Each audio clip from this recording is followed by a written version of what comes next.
سەرەتا لەلایەن سەرپەرشتیاری ئەم مەلەوانگەیەوە مامۆستا کارزان بە ئێمە ڕاگەیەنرا کە کۆمەڵێک منداڵ هەیە خاوەن پێداویستی تایبەتن جۆرە نەخۆشیەکیان هەیە کە ناسراوە بە ئۆتیزم. لە ڕاستیدا لە سەرەتاوە ئێمە بەلامانەوە قورس بوو. هۆکارەکەش چی بوو؟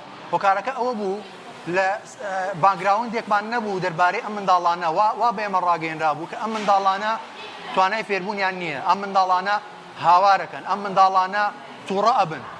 لە ڕاستیدا کە لە سەرەتاوە هاتن داوامان لە مامۆستا کارزان کرد چەند منداڵێکیان بێن وەکو تێستێک ئێمە بزانین توانای فێربوونی مەلەوانیان هەیە. لە ڕاستیدا کە هاتن لە سەرەتاوە بۆمان دەرکەوت ئەم منداڵانە بە دڵنیایی ئەو توانای فێربوونیان هەیە. ئەم منداڵانە ئەو شێوەیە نەبوو کە باسییان نەکرد. ئەم منداڵانە ئەوەی کە پێویستیانە کەسانی بە ئەزمون و کەسانی شارەزایە.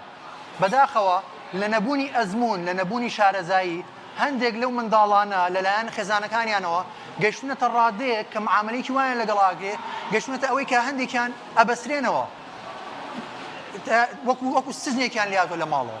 ئەم چالاکی ئێمە پیشاندەری ئەوەیە کە بەو دایک و باوکە بەڕێزانە بوترێ ئەم منداڵانە توانایەکی باشیان هەیە.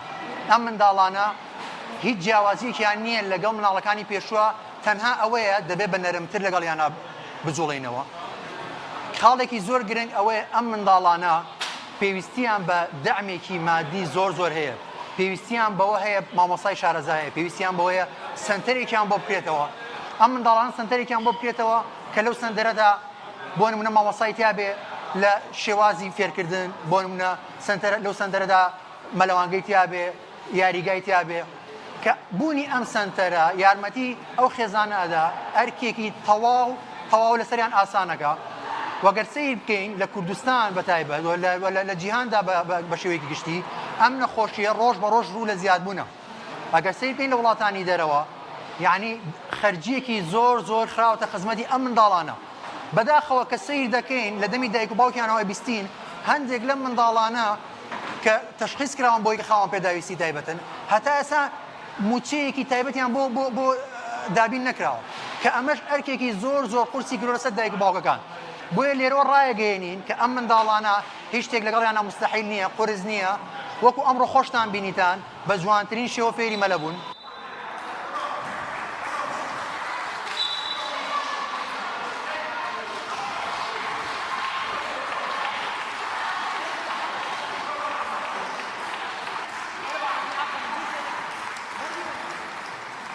لە هەموو شوێنێ ئەم ئیشە نەیەکرا. مامۆستا کارزان کە بەرپرسی ئەم شوێنەیە و دوو ڕاهێنەری خۆشەویست لێرەیە پێشوازیەکی زۆر باشیان لێ کردین و مناڵەکانیان لێ وەرگرتین. بەو شێوەیە دەستمان پێکی لە ماوەی 15 ڕۆژە ئەم مناڵانیان بۆ فێری مەلەکردین مەلەیەکی زۆر باش. دوای ئەوە مسافەی 2 مانگە بێ ئێمە ڕاهێنانەکەین لەگەڵیانە لەم مەلەوانگەیە ئەم پیاوانە ڕاهێنانیان پێەکەن و کاکەدارین و ئەم جەماعەتە بەڕێزەی هەمویان لەخوا بەزیا بێ زۆر سەرکەوتوو بوون. هەزار شکر بۆ خوا کە زۆر سەرکەوتوو بوون لە ئیشەکەیانە. ئێمە وەکو کۆمەڵگاکەی خۆمان بنەماڵەکەمان هەر تابعی نوێژ و ڕۆژ و ئەو ئیتیزامێکی دینیمان هەیە لەخوا بەزیا بێ. ئیتر بە بۆنەی ئەوەی شۆ کاکەدارین خۆی هەر لەوەوە لە ئێمەوە فێر بوو و لە کەناڵەکەی بەڕێزیشانەوە زۆر متابعی کەناڵەکەتانەکە و لەخوا بەزیا بێ زۆر حەزی لەوەیە. ئیتر هۆگری ئەو کەناڵە بووە و زیاتر هۆگری کەناڵەکەیەوەیە بەڕاستی. ئەمڕۆ وەکو خێزانی کاکەدارین زۆر بە خێراتنی کەناڵەکەتانەکەین. شایانی باسە دەستخۆشیمان هەیە بۆ کاک بەختیار بەتایبەت و بۆ کۆمەڵی ئۆتیزمی سلەیمانی کە بۆ ماوەی 40 ڕۆژ ئەم چالاکیان بۆ ڕێکخستوون بە شێوەیەکی زۆر باش و ئەکادیمی فێری مەلایان کردوون کە کاکەدارین بە هیچ شێوەیە نێزانی مەلە بکا و ئێستش بە شێوەیەکی زۆر باش لەگەڵ هاوڕەکانی فێری مەلە بوون بە جوانترین شێوە.